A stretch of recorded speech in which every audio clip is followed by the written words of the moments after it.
নমস্কার, গুপি গাইন চ্যানেলে আপনাদের সকলকে স্বাগত জানাই। আজ প্রেমেন্দ্র মিত্রের লেখা ঘনাদার চিংড়ি বৃত্তান্ত গল্পটি আপনাদের সকলের সামনে আমি পাঠ করে শোনাব। বনোয়ারির হাতে মুখরোচক খাবারের প্লেট সাজানো ট্রে, দফায় দফায় চা, শিশিরের সিগারেটের টিন থেকে অকুণ্ঠ চিত্তে একের পর এক সিগারেট তুলে ধোঁয়া ছড়ানো, আর ধোঁয়ার মতোই কিছুটা আবছা রহস্যময় কল্পগল্পের সম্মোহক কুণ্ডলিতে আড্ডার সব কটি সদস্যকে ক্রমশ প্রবলভাবে জড়িয়ে ফেলা বাংলা সাহিত্যের অতীব চেনা এক দৃশ্য। এ মজলিস যে ৭২ নম্বর বনমালী নস্কর লেনের সেই বিখ্যাত মেজবাড়ির, আর সে মজলিসের মধ্যমণি যে এক ও অদ্বিতীয় ঘনাদা, না বললেও বোঝা যায়। যেমন অনিঃশেষ ঘনাদার বিচিত্র অভিজ্ঞতা ও কীর্তিকাণ্ড, তেমনি অপ্রতিরোধ্য সেই সব কাহিনীর বর্ণনা ও আকর্ষণ। এই চিংড়ি বৃত্তান্তের কথাই ধরো না, কোথায় আফ্রিকার মরু পাহাড় জঙ্গলের দুর্গম অঞ্চলে এক গুপ্ত আগ্নেয়গিরি, আর কোথায় ঘনাদা, অথচ তাই নিয়েই কি দুর্ধর্ষ গল্প না ফেঁদে বসলেন তিনি। তো আর দেরি না করে চলো শুরু করা যাক আজকের গল্প ঘনাদার চিংড়ি বৃত্তান্ত। হয়তো হ্যাঁ, বাক্যটা ঘনাদার মুখ থেকেই উচ্চারিত হলো, কিন্তু কেমন যেন নিতান্ত অনিচ্ছায় ওই শব্দটুকু মুখ থেকে বার করেই গুম হয়ে গেলেন ঘনাদা। কেন হয়তো, কি হয়তো, কেন হয়তো, এমন অনেক প্রশ্নই তখন মনের মধ্যে তো বটেই, জিহাগ্রেও যে এসেছিল তা অস্বীকার করব না। কিন্তু ঘনাদার মুখ চোখে একটা অস্বাভাবিক গাম্ভীর্যের ছায়া দেখে তা উচ্চারণ করতে আর সাহস করিনি। ঘনাদার মুখ দেখে তাঁর মনের ভাব বুঝব এত বড় ধুরন্ধর আমরা কেউ নই। তবু মনে হচ্ছিল একটা কি বিষয় তিনি যেন নিজের সঙ্গে বোঝাপড়া করে মনস্থির করতে পারছিলেন না। তাঁর মনে যে অস্থিরতাটা, সেটা এক হিসেবে না আর হ্যাঁয়ের দ্বন্দ্বও হতে পারে। হয়তো বলে তিনি যে একটা সম্ভাবনার আভাস দিচ্ছিলেন, সেটা আমাদের কাছে শেষ পর্যন্ত পুরোপুরি প্রকাশ করবেন কি না, এই নিয়েই তাঁর মনে বেশ প্রবল দ্বিধা ছিল বলে মনে হয়। শেষ পর্যন্ত এ দ্বিধার মীমাংসায় নায়ের উপরে হ্যাঁই যে জয়ী হলো, এ আমাদের ভাগ্য। হ্যাঁ, মনের দ্বিধা কাটিয়ে উঠে ঘনাদা তাঁর হয়তোকে বিস্তারিত করে বললেন, হয়তো সে ঠিক খবরই পাঠিয়েছিল, কিন্তু কিন্তুর পর যে দীর্ঘ নীরবতা, সেটা প্রায় যন্ত্রণায় পৌঁছে দিয়ে ঘনাদা তাঁর বক্তব্য পেশ করলেন। বললেন, কিন্তু কানুড়ি থেকে ফ্যাংয়ের অনুবাদ করাতেই হয়তো ভুল হয়েছে, আর তারপর হাউসায় তার কানগুলো ধান হয়ে সব এমন বরবাদ করে দিয়েছে যে আমি সোজার বদলে উল্টো খবরই পেয়েছি। মুখটা তাঁর পক্ষে যতখানি সম্ভব করুণ করে ঘনাদা চুপ করলেন। কিন্তু আমরা যে তখন একেবারে অকুল পাথারে। ঘনাদার প্রথম হয়তোর পরেই যেটুকু ফাঁপড়ে পড়েছিলাম, ফ্যাং, হাউসা, কানুরির জালে জড়িয়ে, তা যে একেবারে গোলক ধাঁধার ফাঁদ হয়ে উঠল। কি বলছেন ঘনাদা? মানে বলতে চাইছেন কি? সোজাসুজি সে কথা যে জিজ্ঞেস করব তার উপায় নেই, কারণ অমন বেয়াদবিতে উত্তর যা মিলবে তাতে নখ কাটাতে গিয়ে আঙুল কাটিয়ে ফেলার ঝক্কি নেওয়া হবে। তার চেয়ে ধৈর্য ধরে একটু অপেক্ষা করাই ভালো। নিজের পাকানো জট ঘনাদা সময় মতো নিজেই কি আর খুলবেন না? সেই ধৈর্যই ধরে থাকতে চেয়েছিলাম, কিন্তু অবুঝ গৌড়টার জন্যে তার থাকা হলো কই। কি হ্যাং ফ্যাং করছেন? ঘনাদাকে সে একটু গরম গলাতেই জিজ্ঞেস করে বসল। হিংটিং ছটের মতো মন্তর টন্তর নাকি? না, মন্তর টন্তর নয়। ঘনাদার গলায় ঝাঁঝটুকু আর লুকোনো নেই এবার। কিন্তু ওগুলো কি বোঝাতে গেলে একটু ভূগোলের পরীক্ষা আগে নিতে হবে। ভূগোলের পরীক্ষা? সভয়ে জিজ্ঞেস না করে পারলাম না। কি পরীক্ষা ঘনাদা? না, এমন কিছু পরীক্ষা নয়। ঘনাদা আশ্বাস দিয়ে বললেন, শুধু কটা অতি সহজ প্রশ্নের জবাব। যেমন, কোন দেশে একসঙ্গে আবলুস, সেগুন, মেহগানির সঙ্গে প্রচুর তাল তমাল যেমন পাওয়া যায়, তেমনি প্রচুর পাওয়া যায় অভ্র, ম্যাঙ্গানিজ, টিন, বক্সাইড থেকে হিরে আর সোনা। একটু থেমে আমাদের মুখের ভাবটা লক্ষ্য করে ঘনাদা এবার বললেন, এসব যদি একটু কঠিন প্রশ্ন মনে হয় তাহলে একটা মাত্র অতি সোজা প্রশ্ন করছি, যার উত্তর জানলে দেশটার নাম বলতে আর কিছু মাত্র অসুবিধে হবে না। প্রশ্নটা হলো এই, কোন দেশে এই শতাব্দীর গোড়ায় 1909 আর 1922-এ দুবার এক আগ্নেয়গিরি থেকে দারুণ অগ্ন্যুদ্গার হয়েছে? কি জবাব দেব এসব প্রশ্নের? ভ্যাবাচাকা ভাবটা কোনো রকমে লুকোবার চেষ্টা করে মাথা চুলকোবার অভিনয়ই করছিলাম, তারই মধ্যে শুনুন ঘনাদা বলে গৌড় হঠাৎ মুখ খোলায় সত্যিই সন্ত্রস্ত হয়ে উঠলাম। ঘনাদা এমনিতেই খুব ভালো মেজাজে আছেন বলে মনে হচ্ছে না। তার উপর বেয়ারা কিছু বলে গৌড় তাকে যদি গরম করে দেয়, তাহলে অত্যন্ত আজকের দিনের মতো আমাদের 72 নম্বরের মজলিস একেবারে মাটি। কিন্তু ভয়ে জাপ করছিলাম উল্টোটাই তার হলো। যাতে পাগল হলেও গৌড় যে তালে ঠিক তা বোঝা গেল তার পরের কথায়। বেয়ারা কিছুর বদলে, গরম হওয়ার বদলে ঘনাদা তাতে গলে একেবারে জল। কি এমন বললে গৌড়, যাতে খোঁচানো সাপও ফনা তুলতে ভুলে যায়? কি সে মন্তর? না, হাত কচলানো খোসামুদি গোছের কিছু নয়, বরং তাতে ফোঁস করার ঝাঁঝি একটু আছে বলা যায়। কিন্তু কাজ হলো ওই ফোঁসানির সুরেই, মিষ্টি সুরে টুরে নয়। গৌড় ঘনাদার উপর অভিমানেই নালিশ জানিয়ে বললে, অত ভূগোলের পরীক্ষায় যদি দিতে হয় তাহলে পিআরএস, পিএইচডি ডিগ্রির পেছনেই তো ছুটলে পারি। তার বদলে এই 72 নম্বরে আপনার মুখ চেয়ে হাফ ইত্যাস করে বসে থাকবো কেন? মোড়ের দোকানে এক চেঙাড়ি হিঙের কচুরি অর্ডার দিয়ে এসেছি। বনবাড়ি তা নিয়ে নিচের গেটের মুখেই বোধহয় পৌঁছে গেছে। রামভুজের সেগুলো প্লেটে প্লেটে সাজিয়ে পাঠাতে যা দেরি। কিন্তু এখন আর কি হবে তাতে? সব ঘাস লাগবে মুখে, হ্যাঁ ঘাস। গৌড় চুপ করল এমন একটা হতাশ দীর্ঘশ্বাস ফেলে যে আমাদেরই দু চোখের পাতাগুলো কেমন যেন একটু ভিজে ভিজে হয়েছে মনে হলো। ঘনাদারও তাই হলো কিনা জানি না, কিন্তু তার গলায় এবার যে সুরটা শোনা গেল সেটা স্পষ্টই সান্ত্বনার। আহা, হিঙের কচুরি ঘাস হতে যাবে কেন? তিনি আশ্বাস দিলেন, এই আমাদের মোড়ের জহর হালুইকরের হিঙের কচুরি তো। ও আজ বিকেলে আনিয়ে কাল সকালে মুখে দিলেও মুচমুচে থাকে। তবে ঘনাদার হিঙের কচুরির কৌলিন্য বিচার আর হলো না।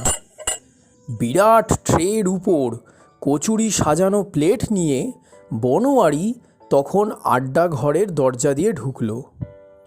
সে ঢোকার আগেই তার ট্রের উপরকার প্লেটে সাজানো কচুরির গন্ধেই অবশ্য আড্ডাঘর মাত হয়ে গেছে।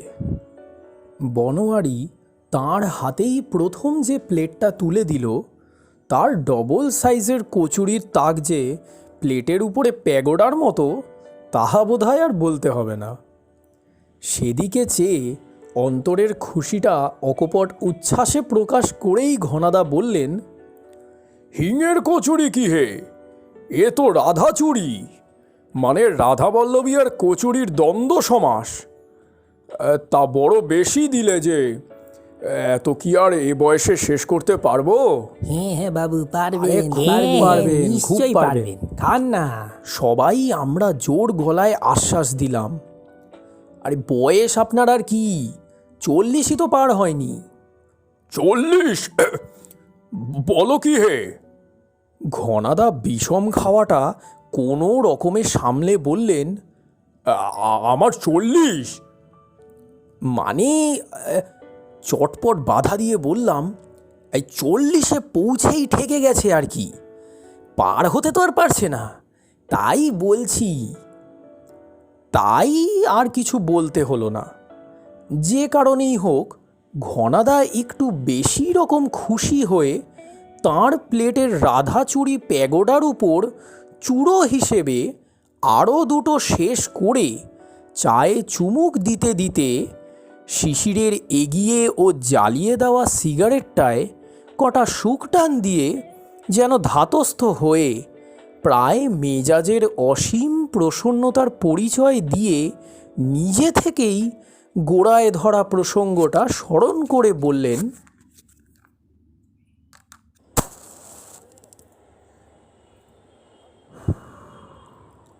হ্যাঁ, ভূগোল শেখায় তোমাদের আপত্তি জানাচ্ছিলে না?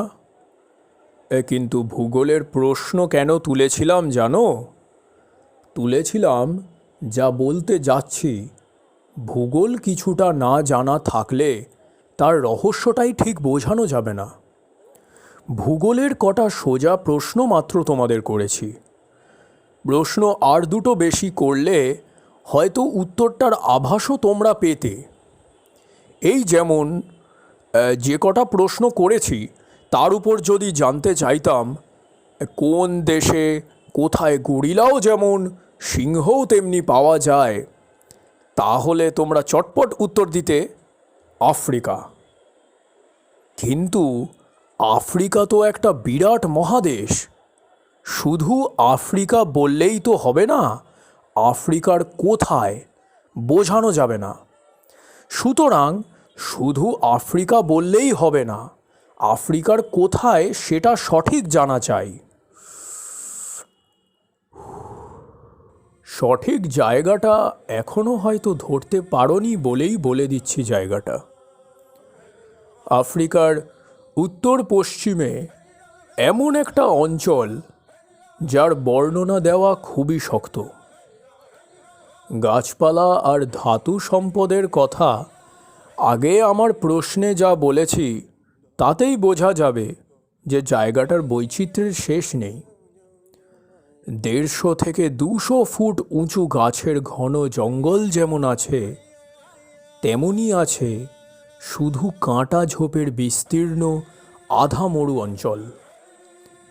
একদিকে গরিলা শিম্পাঞ্জিদের যেমন দেখা মেলে, তেমনি দেখা যায় উট পাখির পাল।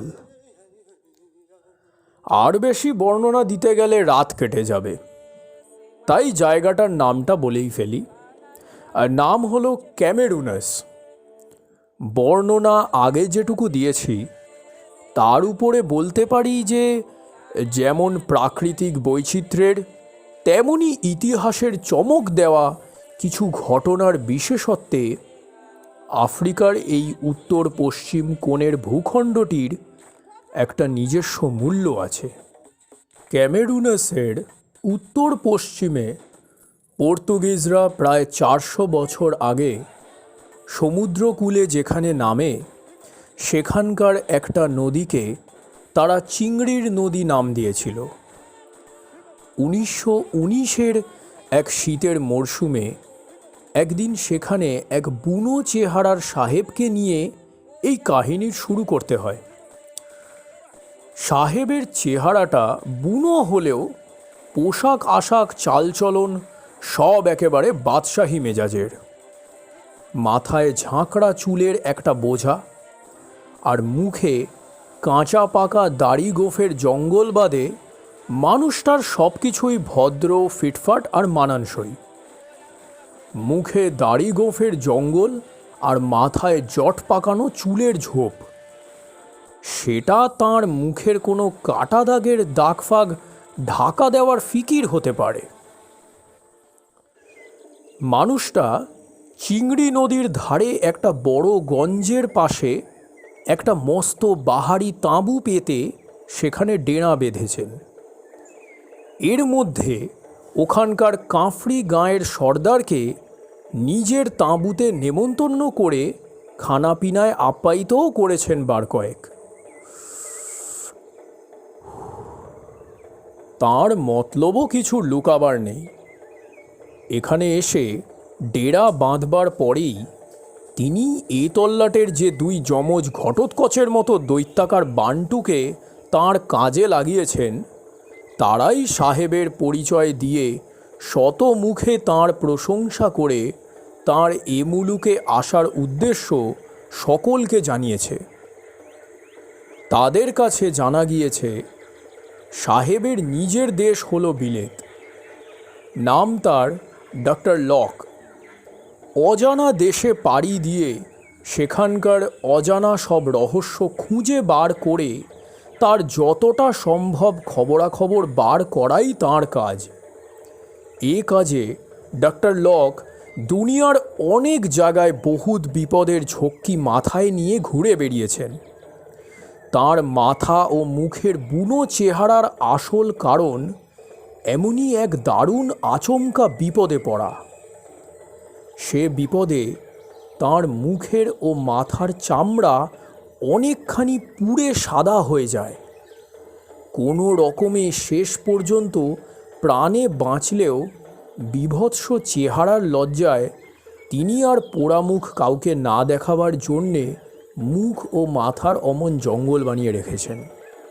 এখন এই চিংড়ি নদীর মোহনায় তাঁর আস্তানা পাতবার কারণ কিন্তু তাঁর সেই অজানা দেশের রহস্য জানবার নেশা।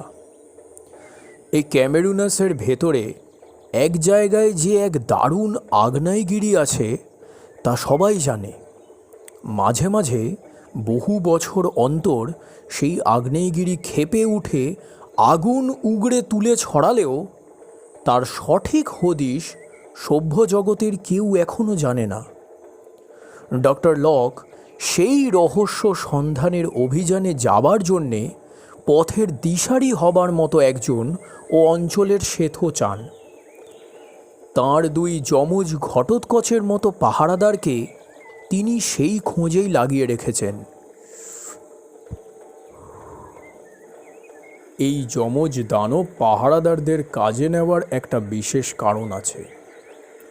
ডক্টর লকের কে একজন নাকি পরম শত্রু তাঁর সুনামের হিংসায় বহুকাল থেকে তাঁর পেছনে লুকিয়ে লেগে থেকে হয় তাঁর আবিষ্কারের গৌরব চুরি করে নিজের বলে প্রচার করতে, নয় সেটা সম্ভব না হলে তাঁর বড় রকমের কোনো ক্ষতি করবার চেষ্টা করে আসছে। তার বিরুদ্ধে পাহারা দেওয়ার জন্যেই ডক্টর লক এবার একজন নয়, গোধা আর লোধা নামে দুই যমজ ঘটোৎকচ ভাইকে নিজের কাজে লাগিয়েছেন। গোধা আর লোধা শুধু শরীরের ক্ষমতাতেই দুর্দান্ত দানব নয়, তারা কাজের লোকও বটে। লক সাহেব চিংড়ি নদীর ধারে দিন পাঁচেক তাঁবু ফেলবার পরেই তারা একজনকে জোগাড় করে আনে গঞ্জের এক বাজার থেকে। তাকে দেখে ডক্টর লক তো হেসেই খুন। আরে ইয়ে কাকে এনেছিস? হাসতে হাসতে ডক্টর লক জিজ্ঞেস করলেন গোধা লোধাদের। এ চিমসে সুটকটা তোদের চিংড়ি নদীর সত্যিকারের একটা কুচো চিংড়ি। ডক্টর লকের কথায় লজ্জা পেলেও লোধা গোধা নিজেদের একটু কৈফিয়ত দেওয়ার চেষ্টা করে বলে, আপনি মিছে ঠাট্টা করছেন কেন? ও চিমসে চিংড়ি হলে আমাদের লোকসানটা কি? ওকে তো আর কুস্তি লড়তে হবে না, শুধু আমাদের পথ দেখিয়ে যেখানে যেতে চান সেখানে নিয়ে যাবে।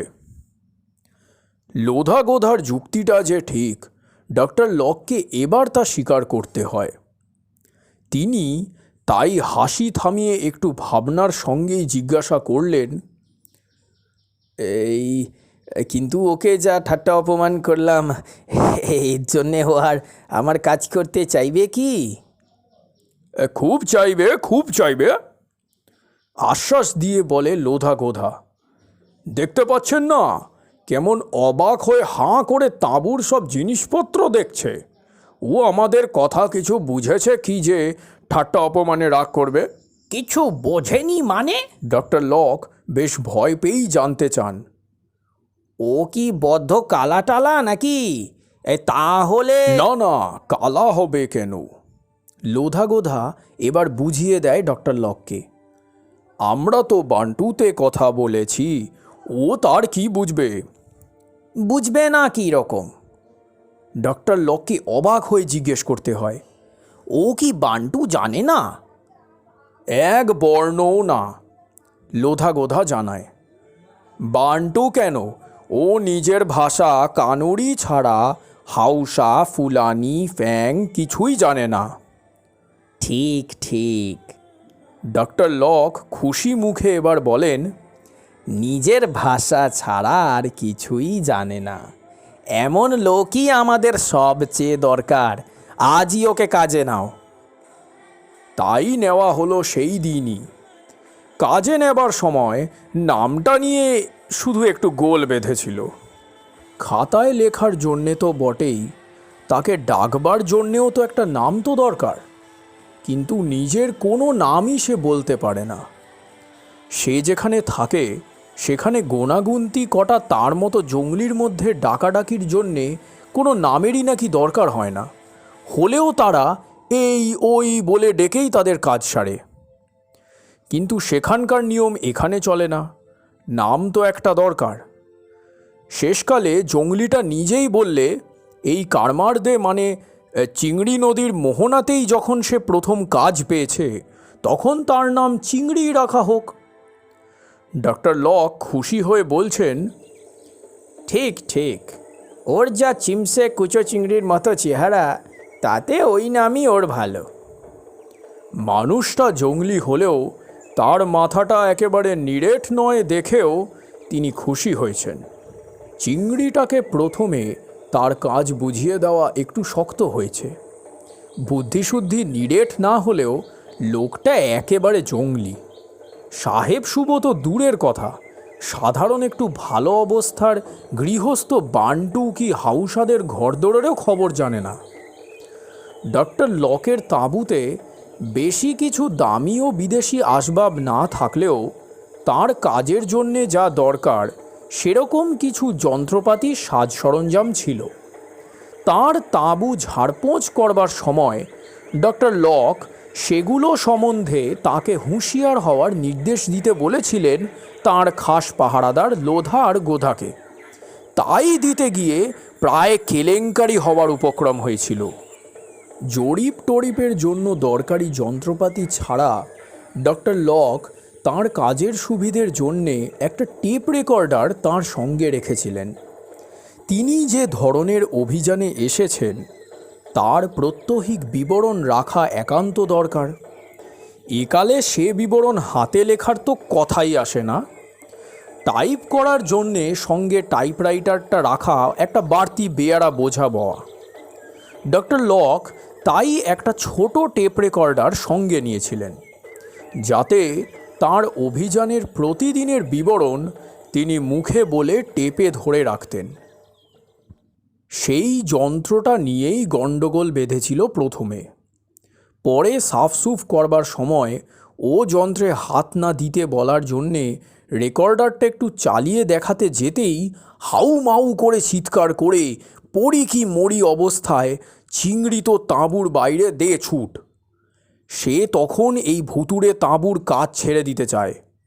লোধা গোধাকে তারপর অনেক বুঝিয়ে সুঝিয়ে তাকে তাঁবুতে ফেরাতে হয়েছে। ক্যামেরুনাসের এই অঞ্চল প্রায় অজানা জঙ্গল, পাহাড়, আবার আধা মরুর দেশ। বুনো মোষ, হাতি, গন্ডার, সিংহ থেকে হিংস্র জঙ্গলি আদিবাসীদের এড়িয়ে সেখানে প্রতি পদে প্রাণ হাতে নিয়ে টহল দিতে হয়। এ কাজে চিংড়ি কিন্তু দারুণ বাহাদুর। ডক্টর লক ক্যামেরুনাসের ভিতরের দিকে চাঁদ হ্রদের কাছে এক আগ্নেয়গিরির কাছাকাছি অঞ্চলেই যেতে চান। প্রায় 14,000 ফুট উঁচু সেই আগ্নেয়গিরি নয়, তার কাছাকাছি নিশ নামে এক হ্রদই তাঁর লক্ষ্য। পদে পদে যেখানে বিপদ, সেই সম্পূর্ণ অজানা অতি দুর্গম দেশে চিংড়ি কিন্তু কোনো অদ্ভুত ক্ষমতায় সবচেয়ে নিরাপদে আর তাড়াতাড়ি লক্ষ্যের দিকে পৌঁছচ্ছে বোঝা গেল। এদিক দিয়ে পুরোপুরি খুশি হওয়ার কারণ থাকলেও ডক্টর লক কিন্তু দারুণ ভয় আর দুর্ভাবনায় পড়েছেন। তাঁর যে দুশ্মনের ভয় লোধা গোধার মতো দুই যমজ ঘটোৎকচকে তিনি পাহারায় নিয়েছেন, তার হাত থেকে তিনি যে রেহাই পাননি, তা তিনি এই অভিযানের চিংড়ি নদীর মোহনা থেকে রওনা হওয়ার কদিন পরেই টের পেলেন। সে দুশ্মন যে তাঁর সঙ্গেই আছে, তার প্রথম প্রমাণ যা পাওয়া গেল তা খানিকটা যেন ঠাট্টার মতো ব্যাপার। অভিযানের বিবরণ টেপ রেকর্ডারে তুলে রাখলেও পথের হদিশ ধরে রাখবার জন্য ডক্টর লক খুব সংক্ষেপে একটা মানচিত্রের খসড়া লিখে আর এঁকে রাখতেন। সেই খসড়া ম্যাপের উপর একদিন হঠাৎ কিছু হিজিবিজি কাটা দেখা গেল। সেই হিজিবিজি কাটাকুটিতে ভাবনার খুব বেশি কিছু ছিল না। চিংড়ি হয়তো তাঁবুর ঝাড়পোঁছ করবার সময় অসাবধানে বা জঙ্গলি খেয়ালে তাতে অমন ডাক কেটে দিতে থাকতে পারে, কিন্তু সেই হিজিবিজি পাশে স্পষ্ট অক্ষরে যা লেখা, সেটাই তো অবিশ্বাস্য একটা রহস্য। হিজিবিজির আশেপাশে গোটা গোটা হরফে স্প্যানিশে লেখা টকোয়ে তাল আমিগো। ডক্টর লক স্প্যানিশ না জানলেও ও কটা কথার মানে জানেন। ও কথাগুলোর মানে হলো, কেমন আছো বন্ধু? এই অজানা বিদেশে এক গোপন অভিযানে এত দূর আসবার পরে তাঁর দুই যমজ দানব আর এক জঙ্গলি নফরের পাহারা দেওয়া তাঁবুতে ঢুকে এ কাজ কার পক্ষে কেমন করে করা সম্ভব হতে পারে? সম্পূর্ণ ভৌতিক ছাড়া ব্যাপারটা তো আর কোনো ব্যাখ্যাই হয় না। অত্যন্ত অস্থির হলেও ব্যাপারটা নিয়ে হইচই না করে ডক্টর লক রহস্যটা বুঝবার জন্যে কিছুদিন নিঃশব্দে সজাগ থাকবেন বলে ঠিক করলেন। কিন্তু তার ফল যা হলো, তাতেই তাঁর হৃৎস্পন্দন বন্ধ হওয়ার উপক্রম। গল্প বলতে বলতে চুপ করে গেলেন ঘনাদা। কি হলো? কেন আর তিনি মুখ খুলছেন না? কেন যে খুলছেন না, শেষ পর্যন্ত শিশিরই সেটা বুঝতে পেরে এগিয়ে দিল তার সিগারেটের টিন। ঘনাদা তার থেকে একটা সিগারেট ধরিয়ে এক মুখ ধোয়া ছেড়ে ফের শুরু করলেন তাঁর গল্প।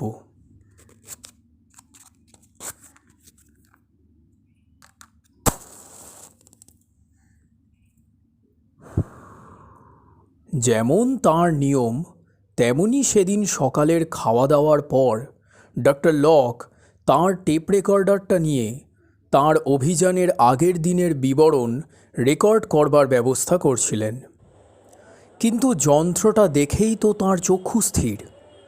তাঁর আগে কেউ যে সেটা ব্যবহার করেছে তার স্পষ্ট চিহ্ন সেখানে রয়েছে। সেটা নিয়ে যে নাড়াচাড়া করা হয়েছে তা লুকোবার কোনো চেষ্টাই করা হয়নি। যেখানে যন্ত্রটা থাকে তার বদলে টেবিলের অন্য এক ধারে অগোছালো কাগজপত্রের মধ্যে এমনভাবে সেটা ফেলে রাখা হয়েছে যাতে ওখানে যে অন্য কারোর হাত পড়েছে তা বুঝতে কোনো কষ্টই না হয়। এরপর যন্ত্রটা চালাতে যা শোনা গেল তাতে ভাবনায় আতঙ্কে হাত পা ঠান্ডা হওয়ার জোগাড়। স্পষ্ট জার্মান ভাষায় সেখান থেকে তখন শোনা যাচ্ছে, আমি তোমার সঙ্গে আছি ডক্টর লক। আর লক, তোমার আসল নাম যে ব্রুল তা আমার জানা। টেপ রেকর্ডারের কথা ওইটুকুতেই শেষ হয়েছে, কিন্তু যেটুকু ওখানে আছে তাই শুনেই ডক্টর লক তখন চোখে অন্ধকার দেখছেন বলা চলে। প্রথমত নিজের ঠিকমতো হুঁশ আছে কি না সে বিষয়ে তাঁর সন্দেহ হচ্ছিল। সত্যি নেহাত স্বপ্নে ছাড়া এরকম ব্যাপার ঘটা কি সম্ভব? মনের সংশয় কাটাবার জন্যে টেপ রেকর্ডারটা একবারের জায়গায় ডক্টর লক বারবার অন্তত 10 বার চালিয়ে দেখলেন। না, তাঁর মনের ভুল নয়, সত্যিই কে একজন স্পষ্ট চলিত জার্মান ভাষায় ওই কটা কথা সেখানে রেকর্ড করিয়ে রেখেছে। কিন্তু কার দ্বারা, কেমন করে তা সম্ভব? এই কাজ যে করেছে তার তো এই অভিযানের সঙ্গেই থাকা দরকার। যে দুর্গম অজানা সব অঞ্চলের ভিতর দিয়ে চিংড়ি তাঁদের নিয়ে যাচ্ছে সেখানে কারোর অজান্তে তাঁর দলের রাস্তা ধরেই লুকিয়ে সঙ্গে থাকা প্রায় অসম্ভব। আর তাও যদি সম্ভব হয় তাহলেও তাঁবুর ভেতরে কখন কিভাবে ঢুকে সে কাজ করবে? তাঁবুর মধ্যে তিনি নিজে অধিকাংশ সময়ই থাকেন।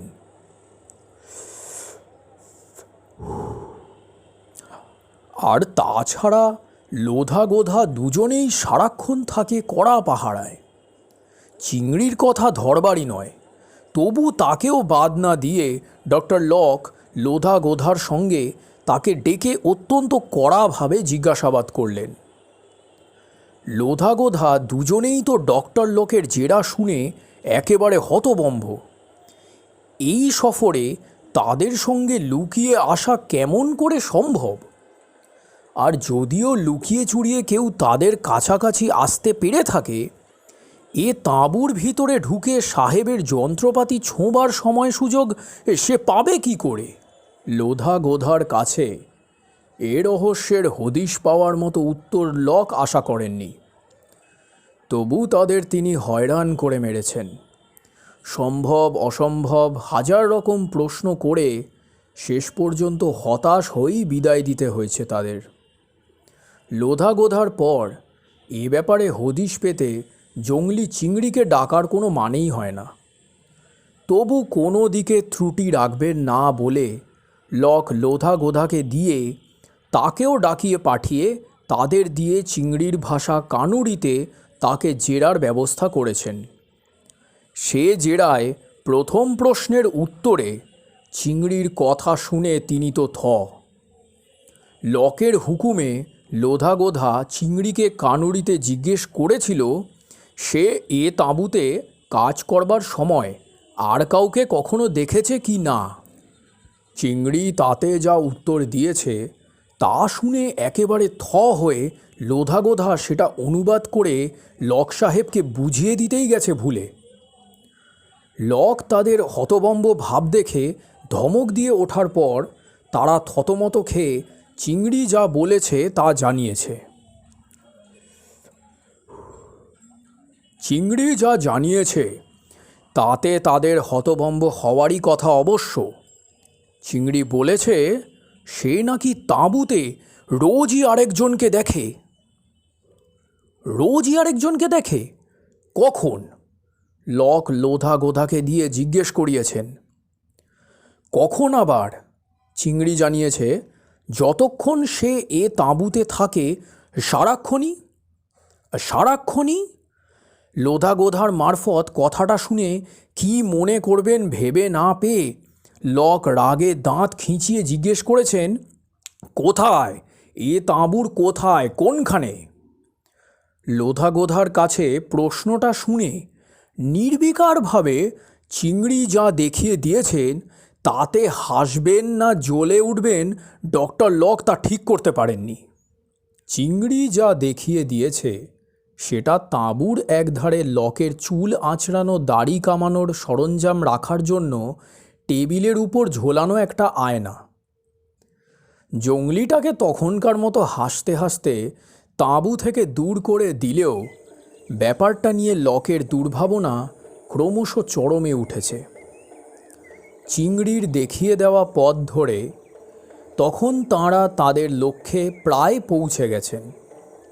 কাঁটাঝোপের আধমরু পাথুরে ভাঙা পার হয়ে যেতে যেতে মাঝে মাঝে ছোটোখাটো হ্রদ আর শুকনো গভীর খাদ তাদের পথে পড়েছে। দূরে একটা আকাশ ছোঁয়া যে পাহাড়ের চূড়া তাদের চোখে পড়েছে সেটা ক্যামেরুনাসের আগ্নেয়গিরি ছাড়া আর কিছু নয় বলে বুঝেছেন লক। কিন্তু এই সময় এমন কিছু হয়েছে যাতে তাঁর মাথা ঠান্ডা রাখাই শক্ত হয়ে পড়েছে। ব্যাপারটা যা ঘটেছে তা লকের টেপ রেকর্ডারটা সম্পর্কেই।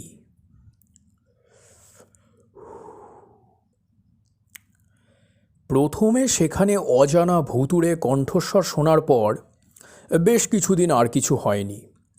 ক্যামেরুনাসের আগ্নেয়গিরি দেখার পরই একদিন সকালে টেপ রেকর্ডারে আবার সেই ভুতুড়ে গলা হঠাৎ সোচ্চার হয়ে উঠেছে। শোনো শোনো ব্রুল, যেখানে তুমি চেয়েছিলে সেখানে তুমি প্রায় পৌঁছে গেছো বললেই হয়। আর একদিন কি একবেলা গেলেই নিয়ল হ্রদের কাছাকাছি তুমি পৌঁছে যাবে। কিন্তু নিয়ল হ্রদ কি ক্যামেরুনাসের আগ্নেয়গিরি এগুলো তো সত্যি তোমার লক্ষ্য নয়। তোমার আসল লক্ষ্য এই অঞ্চলের অসংখ্য সব অজানা গুহা গহর। এমন অদ্ভুত সন্ধানে কেন তুমি এসেছো তা যে আমি জানি, তা বুঝতে পেরেছো কি? না পেরে থাকলে দুনিয়ার সবাই যা জানে সেই পুরনো ইতিহাস তোমায় একটু স্মরণ করিয়ে দেব। একটা দিন শুধু ধৈর্য ধরো। টেপ রেকর্ডার থেকে পরিষ্কার জার্মান ভাষায় শোনা গেছে। টেপ রেকর্ডার ওইখানেই চুপ হয়ে গিয়েছে। কিন্তু ধৈর্য ধরবেন কি?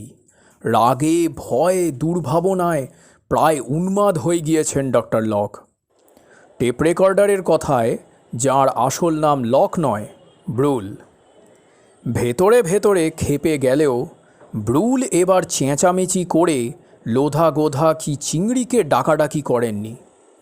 তার বদলে ইলেকট্রিক ইঞ্জিনিয়ারিং বিদ্যা দিয়ে টেপ রেকর্ডারের সঙ্গে এমন কটা বৈদ্যুতিক তার লাগানো কলের ফাঁদ পেতে রেখেছেন যে রেকর্ডারে কেউ হাত দিলেই একটা হঠাৎ ঝিলিক দেওয়া আলোয় গুপ্ত একটা ক্যামেরায় তার ছবি উঠে যাবে।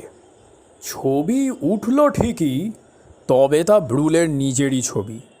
রেকর্ডারের সঙ্গে ক্যামেরার গুপ্ত সংযোগের কৌশলটা করে রেখে ব্রুল সেদিন কাছাকাছি অঞ্চলের একটু ভাষা ভাষা জরিপের কাজ করেছেন। সেখানকার গুহাগহর ছোটোখাটো পাহাড় ঢিবি হ্রদ ছোকে রাখবার জন্যে। এ কাজে লোধা গোধা আর চিংড়ি তাঁবুর পাহারা ঠিকই রেখেছে, আর তাকে তাঁর দরকার মতো সাহায্যও করেছে। সন্ধ্যাবেলায় ক্লান্ত হয়ে তাঁবুতে ফিরে প্রথমেই টেপ রেকর্ডারের দিকে গিয়ে তাঁর ক্যামেরার ফাঁদ কীরকম কাজ করেছে দেখার ইচ্ছে হলেও তিনি নিজের উপর রাশ টেনে রেখেছেন। তারপর লোধা গোধা আর চিংড়ি তাঁবুতে তাদের কাজ সেরে চলে যাবার পর অতি সাবধানে রেকর্ডারের কাছে গিয়ে সেটা চালাবার সুইচ টিপতেই আচমকা সেই অদ্ভুত ব্যাপার। তাঁর নিজের পাতা ক্যামেরার ফাঁদে হঠাৎ আলোর ঝিলিকে তাঁর নিজেরই ফ্ল্যাশ ছবি উঠে গেছে। আর সেই সঙ্গে চালু হওয়া টেপ রেকর্ডারের অজানা ভুতুড়ে গলায় শোনা গেছে, বড় দুঃখিত ব্রুল, তোমার পাতা ফাঁদেই তোমাকেই কাবু হতে হলো। কিন্তু এখন বাজে কাজে আর কথায় নষ্ট করবার সময় নেই। আসল কথা যা তোমায় বলতে চাই, তার জন্যে দুনিয়ার সকলের যা জানা নেই সেই পুরনো ইতিহাসটা তোমায় নতুন করে একটু আগে শুনিয়ে দিতে হবে। আজ যেখানে আমরা দাঁড়িয়ে আছি, আফ্রিকার উত্তর পশ্চিমের এই অঞ্চলটা জার্মানদের অধিকারে ছিল। এখনকার জার্মানি নয়, আগেকার জার্মানি। প্রথম মহাযুদ্ধ হওয়ার পর কাইজার দ্বিতীয় উইলিয়ামের অধীন জার্মান সাম্রাজ্যের অনেক কিছুর মধ্যে এই সব জায়গার অধিকারও ফ্রান্স ও ইংল্যান্ডের হাতে চলে গেছে। পৃথিবীর নানা দেশ জয় করে সাম্রাজ্য বিস্তারের ব্যাপারে ইংরেজরাই ছিল ইউরোপের আর সব দেশের চেয়ে এগিয়ে। তখনও উড়োজাহাজের দিন শুরু হয়নি। পৃথিবীর সমুদ্রে সমুদ্রে যার যত বেশি রণতরীর প্রাধান্য, তার সাম্রাজ্যও তত বিরাট। সেদিক দিয়ে ইংল্যান্ডের পৃথিবী জোড়া সাম্রাজ্যের সূর্য কখনো অস্ত যেত না বলে ইংরেজদের খুব গর্ব ছিল। ইংরেজদের পরে এ বিষয়ে দ্বিতীয় বৃহৎ বিশ্ব সাম্রাজ্য ছিল ফরাসিদের।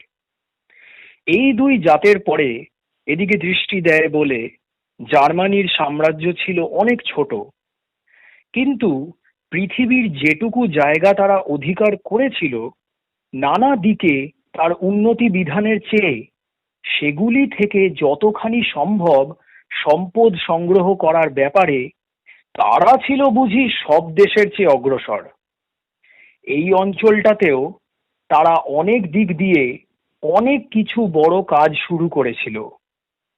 মহাযুদ্ধে হারের দুঃখ যেমন, তেমনি এই সব অধিকার হারাবার অপমান আর জ্বালা জার্মানদের অনেকেই ভুলতে পারেনি। আগের জার্মান সাম্রাজ্য লোপ পেলেও আবার নতুন করে পৃথিবী জয় করবার স্বপ্ন শুধু নয়, সে স্বপ্ন সফল করার সাধ্য সাধনের জন্যে যারা গোপনে গোপনে তৈরি হচ্ছে, তাদের নেতার নাম অ্যাডলফ হিটলার। হিটলার এখনো একটা জঙ্গি দলের সর্দার মাত্র। দেশপ্রেমের নামে পৃথিবীর আর সব দেশকে পায়ের তলায় চেপে শুধু হিংসা, ঘৃণা, স্বার্থপরতাই যেখানে মানুষের ধর্ম, বিশ্বের সঙ্গে শুধু প্রভু আর কৃতদাসের সম্বন্ধে বাঁধা এমন এক দানবীয় রাষ্ট্র ব্যবস্থাই গড়ে তুলতে চাইছে সে। এই শতাব্দীর গোড়া থেকেই ইউরোপের অন্য দেশের তুলনায় জার্মানি যে বিজ্ঞানে কিছুটা বেশি অগ্রসর, তার প্রমাণ প্রথম বিশ্বযুদ্ধে আকাশযান হিসেবে তার জেপেলিন তৈরি, সুদূর জার্মানি থেকে প্যারিসে গোলাবর্ষণ ইত্যাদির মতো ব্যাপারেই কিছুটা পাওয়া গিয়েছিল। প্রথম বিশ্বযুদ্ধে হেরে গেলেও সেই বিজ্ঞান উদ্ভাবন দিয়েই হিটলারের দল দ্বিতীয় বিশ্বযুদ্ধ বাধিয়ে তা জিতবার স্বপ্ন দেখছে। প্রথম বিশ্বযুদ্ধের শেষে যুদ্ধে নামা ইউরোপের সব দেশই পয়জন গ্যাস অর্থাৎ বিষ বাষ্প ব্যবহার করার কথা ভেবেছিল।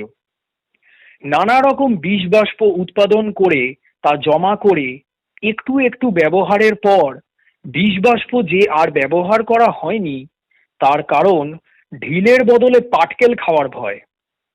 তখন যারা বিষ বাষ্প তৈরি করেছিল সেসব দেশই তারপর সেসব গ্যাস সাবধানে নানান জায়গায় জমা করে লুকিয়ে রাখে। প্রথম বিশ্বযুদ্ধে শেষ পর্যন্ত কাজে না লাগালেও দ্বিতীয় বিশ্বযুদ্ধে তা যে ব্যবহার হবে না সে কথা কে বলতে পারে। হিটলার জার্মানি তাই অস্ত্র হিসাবে বিষ বাষ্প জমা করে রাখতে চায়, কিন্তু প্রথম মহাযুদ্ধে হেরে তার হাত পা অনেক দিক থেকে বাঁধা। পয়জন গ্যাস বানাতেও গেলে আন্তর্জাতিক গোয়েন্দাদের চোখে তা ধরা পড়বারই কথা, পড়লে সব মতলব ভেস্তে যাবে। এ সংকট কাটাবার উপায় বার করবার জন্যেই ডক্টর লক নাম দিয়ে তোমার মতো গুপ্ত নাৎসির আসরে নামা। জার্মানি বিষ বাষ্প খোলাখুলি এমনকি লুকিয়ে তৈরি করতে গেলেও বিপদ আছে। তা থাক, বিষ বাষ্প উৎপাদনের বদলে কোনো অজানা জায়গায় মজুদ গ্যাস জোগাড় করবার ব্যবস্থা করলে তো সেভাবে ধরা পড়বার ভয় নেই। কোথায় কোন অজানা জায়গায় সেরকম মজুদ লুকোনো গ্যাসের সঞ্চয় আছে?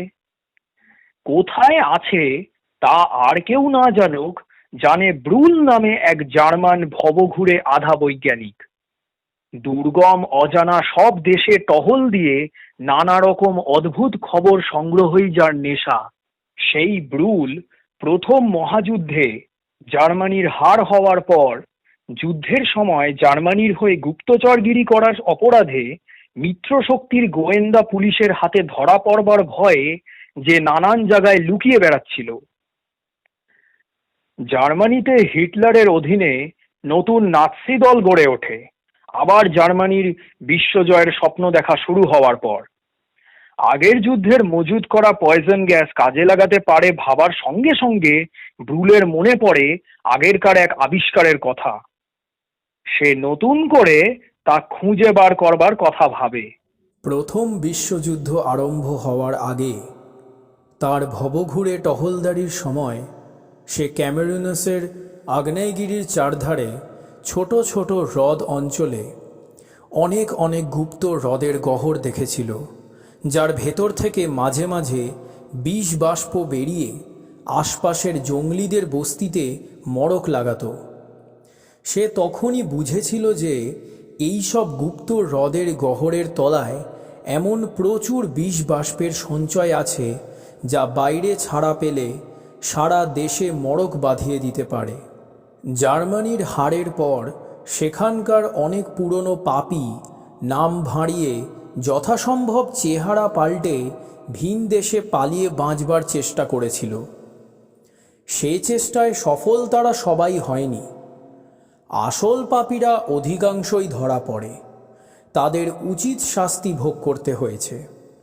শুধু পাকা শয়তানদের তালিকা দেওয়া খাতায় তোমার নাম ছিল না বলে জার্মানির ভাগ্যের আকাশ যে অন্ধকার হয়ে আসছে তা একটু আগে থাকতে বুঝে ইউরোপ ছেড়ে এই আফ্রিকায় এসে লুকোবার জন্যেও তুমি এ যাত্রা বেঁচে গেছো। এই জংলা প্রবাসে কখনো খেয়ালি ভবঘুরে, কখনো টহলদার খ্রিশ্চান সাধু সেজে তুমি ক্যামেরুন আগ্নেয়গিরি অঞ্চলে নিয়ল হ্রদের আশেপাশে গুপ্ত সব বিষ বাষ্পের যেমন সন্ধান পেয়েছ, তেমনি জার্মানিতে কে এক অ্যাডলফ হিটলারের অধীনে জার্মানিকে আবার বিশ্বজয়ী করে তুলবার জন্যে এক নাৎসি দলের অভ্যুত্থানের কথাও শুনেছ। এরপর লুকিয়ে বার কয়েক ইউরোপ গিয়ে হিটলারের চেলা চামুন্ডার সঙ্গে যোগাযোগ করে তুমি তোমার আবিষ্কার করা পয়জন গ্যাসের সঞ্চয়ের কথা জানিয়ে তার সঠিক হদিস জরিপ করে দেওয়ার মানচিত্র প্রস্তুত করে রাখবার জন্যে আবার এই ক্যামেরুনসে রিও দে কারমার্দে নামে চিংড়ি নদীর মোহনায় এসে নিয়ল হ্রদের অঞ্চলে যাওয়ার সবচেয়ে সোজা আর নিরাপদ রাস্তা দেখাতে এই এক জঙ্গলি চিংড়িকে কাজে লাগিয়েছ। ঘনাদা যে ফের মুখ বন্ধ করেছেন তার কারণ অবশ্য আর কিছু নয়, ইতিমধ্যে আরেক প্রস্ত চা এসে গিয়েছিল। চায়ের পেয়ালায় চুমুক দিয়ে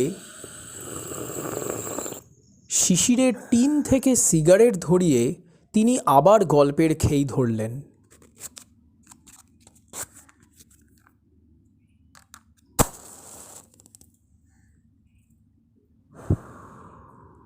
দাঁতে দাঁত চেপে টেপ রেকর্ডারের কথা শুনতে শুনতে ব্রুল হঠাৎ চমকে উঠে টের পায় যে কথাগুলো সে শুনছে সেগুলো টেপ রেকর্ডার থেকে নয়, তাঁবুর মধ্যে এইমাত্র ঢোকা সেই জংলি চিংড়িটার মুখ দিয়েই বার হচ্ছে।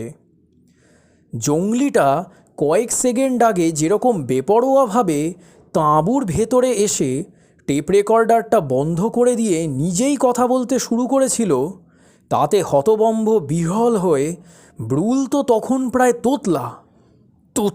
তো মানে মানে আপনি বলে আড়ষ্ট জিভটায় ষাঁড় ফেরাবার চেষ্টায় তার মুখটা তখন লাল হয়ে উঠেছে। থাক থাক বলে বেশ একটু ঠান্ডা গলায় তাকে থামিয়ে চিংড়ি বললে, আমার মতো জঙ্গলির মুখে সামান্য একটু জার্মান শুনে তুই থেকে অমন আপনিতে উঠতে হবে না। তার বদলে শির ছেঁড়া সন্ন্যাস রোগ থেকে নিজেকে বাঁচাতে একটু ঠান্ডা হয়ে আমার কথাগুলো শোনো। কিন্তু ব্রুল তখন রাগে অপমানে একেবারে আগ্নেয়গিরির ক্রেটার তুই তুই বলে মুখ দিয়ে যেন লাভা ওগড়াতে ওগড়াতে তাঁবুর ভেতর হঠাৎ যমজ ঘটোৎকচের এক ভাই গোধাকে দেখতে পেয়ে চিৎকার করে বললে, কি করিস তোরা? কি জন্যে এত টাকা দিয়ে তোদের পাহারায় রেখেছি? হ্যাঁ, কি বলে ওই চিংড়ির মতো শয়তানটাকে আমার কাজে নিয়েছিস? আমি তোদের সকলকে গুলি করে মারবো, হ্যাঁ গুলি করে। তার আগে এই চিমসে চিংড়ির চামচিকাটাকে তাঁবু থেকে বার করে নিয়ে হ্যাঁ ওই নিয়ল হ্রদের ধারে একটা বিষাক্ত গ্যাসের গহরে, হ্যাঁ ওই গহরেই ফেলে দিয়ে আয়। ব্রুল সাহেবের এ মূর্তি গোধা কখনো দেখেনি। সে একটু থতমত খেয়ে জিজ্ঞেস করলে, গর্তে ফেলে দেব? ওই বিষাক্ত গ্যাসের গহরে? হ্যাঁ হ্যাঁ, তাই দিবি, ওকে ফেলে দিবি ওখানে। ব্রুল গর্জন করে উঠল, ছোটখাটো নয়, সবচেয়ে গভীর যে গহর সেইটাতে। কি করেছে এই চিমসে চিংড়িটা তা জানিস ওকে? কিন্তু সেসব কথা শোনার জন্যে গোধা আর তখন সেখানে দাঁড়িয়ে নেই। চিংড়িকে দুহাতে শূন্যে তুলে ধরে সে তখন তাঁবু থেকে ছুটে বেরিয়ে গেছে। তারপর কতক্ষণ বার 5 বড়জোর 7 মিনিট কি করবে ঠিক করতে না পেরে ব্রুল তখন তার তাঁবুর ভেতর খাঁচায় ভরা বাঘের মতো এদিক থেকে ওদিকে পায়চারি করছে। সেলাম সাহেব। তার অস্থির পায়চারির মধ্যে ডাকটা শুনে ব্রুল চমকে ফিরে তাকিয়ে অবাক। তাকে তাঁবুর দরজার পর্দা সরিয়ে ডাকছে লোধা কি গোধা নয়, ডাকছে চিমসে চিংড়িটা। তুই? ব্রুলের গলায় বিস্ময়ের সঙ্গে বেশ একটু ভয় মেশানো। গোধা কোথায় গেল? কোথাও যায়নি। চিংড়ি যেন আশ্বাস দিয়ে বোঝালো, তবে একটু ভালো ব্যান্ডেজ বাঁধবার ব্যবস্থা করতে হবে, আর আপাতত একটু টিংচার আয়োডিন। Tincture iodine? ব্রুল যেন রাগে দুঃখে চিৎকার করে উঠল, এমন অবস্থা হয়েছে যে টিংচার আয়োডিন লাগিয়ে ব্যান্ডেজ বাঁধা দরকার। লোধা লোধা লোধা কোথায়? না না, তার তেমন কিছু হয়নি, চিংড়ি আশ্বাস দিলে। সেই তো দাদা গোধাকে বয়ে আনছে, তেমন জখম হলে কি পারত? জখম হয়েও সেই দাদাকে বয়ে নিয়ে আসছে? ব্রুলের গলায় যেন রাগ দুঃখ মেশানো আর্তনাদ ঠেলে উঠছে। এখন আমি কি করব বলতে পারো কেউ? উফ, আমি পারি, চিংড়ি সান্ত্বনা দিয়ে বললে। আমি বলে দেব আপনাকে। তাতে ব্রুল আবার জ্বলে উঠল। হঠাৎ একটা ড্রয়ার থেকে তার রিভলভারটা বার করে চিংড়ির দিকে সেটা উঁচিয়ে ধরে সে গর্জন করে বললে, তোকে আমি গুলি করে মারব, যা তোর নাম সেই চিংড়ি কি ইঁদুরের মতো। রিভলভারের সামনে দাঁড়িয়েও চিংড়ি কি নির্বিকার? না, রীতিমতো যেন ভয় পেয়ে সে বললে, থামো থামো ব্রুল, হুট করে এমন যাতা করে ফেলো না। ও রিভলভারে আমাকে মারলে কি হবে তা একটু ভেবে দেখেছ? আমায় গুলি করে মারা মানে তোমার কি ভয়ানক বিপদ? তোকে মারলে আমার বিপদ? ব্রুল জ্বলে উঠে বললে, তোর মতো একটা ছুঁচোকে মারলে। থামো থামো, চিংড়ি যেন কাতর মিনতি করে বললে, নেহাত যদি মারতেই চাও তো আমার পরিচয়টা তার আগে একবার ঠিক করে জেনে যাও। আমাকে একবার বলছো ইঁদুর, তারপরে আবার চিংড়ি, তারপরে আবার বললে ছুঁচো। আমি তোমার চোখে ঠিক কোনটা সেইটা মরার আগে আগে জেনে যেতে চাই। সেই সঙ্গে এটুকু শুধু নিবেদন করতে চাই যে চিংড়ি, ইঁদুর কি ছুঁচোকে কেউ গুলি করে মারে না, তাদের। তুই? রাগে প্রায় তোতলা হয়ে ব্রুল গর্জন করে বলবার চেষ্টা করলে, হ্যাঁ আমার সঙ্গে রসিকতা করছিস? এত বড় তোর সাহস! ভাবছিস আমি তোকে গুলি করে মারতে পারি না? তোর মতো একটা ছুঁচো, একটা চামচিকে। থামো থামো। চিংড়ি এবার ঠান্ডা গলায় ব্রুলকে যেন শান্ত করতে চাইলে। ছুঁচো, চামচিকে, ইঁদুর, চিংড়ি যাই আমি হই না কেন, আমায় গুলি করে তুমি নিশ্চয়ই মারতে পারো, কিন্তু মারলে কি হবে তা একটু ভেবে দেখেছ? কি ভেবে দেখব? ব্রুল চিৎকার করে বললে, তোকে মারলে কোন আইনে কে আমাকে এখানে ধরবে?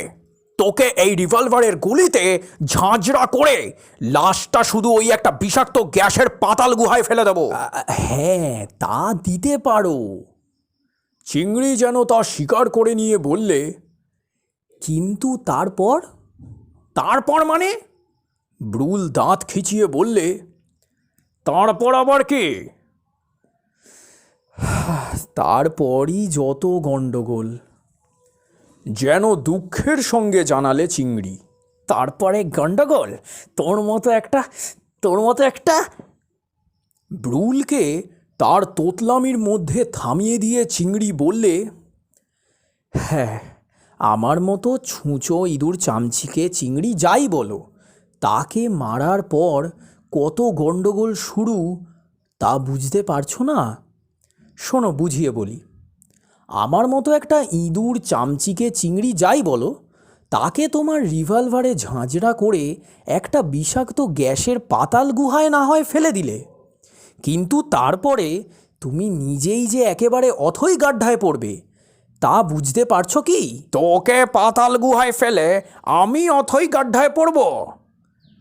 কথাগুলো রাগে গর্জন করে বলবার চেষ্টা করলেও ব্রুল তার হতভম্ব ভাবটা ঠিক লুকোতে তখন পারছে না। সে ভাবটা যথাসাধ্য চাপা দিয়ে তবু দাঁত খিঁচিয়েই বললে, কেন, তুই ভূত হয়ে আমায় গাড্ডায় ঠেলে দেবে? না না, ভূত হতে হবে কেন আমাকে? চিংড়ি বোঝাবার চেষ্টা করলে, আমি গুলিতে ঝাঁঝরা হয়ে কোনো পাতাল গুহায় তলিয়ে গেলে তোমার কি অবস্থা হবে তা একটু বুঝতে পারছো না? বুঝতে পারছো না যে আমি না থাকলে তুমি তোমার ওই লোধা গোধাকে নিয়েও কি অসহায়? ভুলে যাচ্ছ কেন যে এই অজানা মরু পাহাড় জঙ্গলের দেশে আমি পথ দেখিয়ে তোমাদের নিয়ে এসেছি? আমি না থাকলে সারা জীবন খুঁজে খুঁজেও এখান থেকে উদ্ধার পাওয়ার পথের হদিশ পাবে না। সুতরাং আমার লাশ যদি বিষাক্ত গ্যাসের পাতাল গুহায় পড়ে থাকে, তাহলে তোমার লাশও এখানকার মরু পাহাড় জঙ্গলের কোথাও রোদে বৃষ্টিতে শুকোবে কি পচবে, কিংবা এখানকার সিংহ, চিতা, নেকড়েদের মতো হিংস্র প্রাণীদের পেটেও যেতে পারে। তাই বলছি, আমায় মারার মতন অমন ভুল করার চেষ্টাও করো না। একটু থেমে চিংড়ি আবার বললে, গুলি করেও কোনো লাভ নেই অবশ্য। তোমার ওই রিভলভার আমি আগে দেখিনি মনে করছো? এর মধ্যে আমায় মারবার মতো একটি গুলিও কি আমি রেখেছি? সুতরাং শান্ত হয়ে আমার কথাটা শোনো। শোনো, দেশকে ভালোবাসো বলে নাৎসিদের দলে একসময় ভিড়েছিলে বটে, কিন্তু নীচ নোংরা কাজ কখনো করনি। তাছাড়া এককালে খ্রিশ্চান সাধু হয়ে আফ্রিকার এই ক্যামেরুনাস অঞ্চলের হতভাগ্য অধিবাসীদের মধ্যে থেকে তাদের সেবায় জীবন কাটিয়ে তাদের উন্নতির জন্যে যা দরকার তা করবার ইচ্ছে তোমার ছিল। আজ আবার সেই সুযোগই তোমার এসেছে। এই আগ্নেয়গিরির অজানা অঞ্চলে অসংখ্য বিষাক্ত গ্যাসের পাতাল গুহা আছে। সেই সব গোপন গুহা থেকে বিষাক্ত গ্যাস আদিবাসীদের সব বস্তি ধ্বংস করে হাজার হাজার মানুষের মৃত্যুর কারণ হয়। তাদের রক্ষা করবার ব্রত নিয়ে তুমি এই অঞ্চলে নিশ্চয়ই একটি মঠ গড়ে তুলতে পারো। সেই মঠ ধর্মের জন্যেও যেমন, বিজ্ঞানের গবেষণাতেও তেমনই তন্ময় হয়ে থাকবে। অন্য সব কাজের মধ্যে এখনকার বিষ বাষ্প জমানো গুপ্ত গুহার খবর রাখাই হবে তোমার মঠের প্রধান দায়িত্ব। এখানে সেরকম কিছু বেয়ারা ব্যাপারের আভাস পেলেই তুমি যত তাড়াতাড়ি পারো তোমার জঙ্গলি আদিবাসী ভক্তদের দিয়েই রাজধানীতে, না পারো অন্য কোনো ব্যবসার ঘাঁটিতে খবর পাঠাবে। সময় খবর পেলে এ বিষ বাষ্পের সর্বনাশা ক্ষতি হয়তো ঠেকানো যাবে। চিংড়ির কথা শুনে ব্রুল সেই প্রস্তাবে রাজি হয়ে ওই নিলয় হ্রদের কাছেই তার মঠ স্থাপনা করেছিল। অত্যন্ত করেছিল বলেই আমার ধারণা। গুপ্ত সব গুহা থেকে বিষাক্ত গ্যাস ছড়িয়ে যে ভয়ঙ্কর সর্বনাশ এবার হয়ে গেল তার আভাস পেয়ে আমার দৃঢ় বিশ্বাস ব্রুল তা জানাবার জন্যে তার আদিবাসী দূতকে নানা জায়গায় পাঠিয়েছিল নিশ্চয়ই। কিন্তু ওই ফ্যাং থেকে ফুলানি থেকে হাউসায় কথা চালাচালি করায় কোথাও না কোথাও ভুল হওয়ার জন্যেই সেই খবর আমাদের সভ্য জগতে পৌঁছায়নি। কিংবা কিংবা কি ঘনাদা? আমরা উদ্গ্রীব হয়ে জিজ্ঞেস করলাম। কিংবা ঘনাদা একটু ধীরে ধীরে বললেন, সেই চিংড়ির সঠিক পরিচয় জানার কৌতূহলটা তার কাছে এত বড় হয়েছে যে সেই সন্ধানে বেরিয়ে আর তার আফ্রিকায় ফিরে মঠ গড়া হয়নি। সত্যিই দুঃখের কথা। সহানুভূতি জানিয়ে আমরা বললাম, কিন্তু ওই চিংড়ি সত্যি কে বলুন তো ঘনাদা? বনোয়ারির হাতে খাবারের প্লেট সাজানো ট্রে তখন এসে পড়েছে। ঘনাদার কাছে কোনো উত্তর পাওয়া গেল না।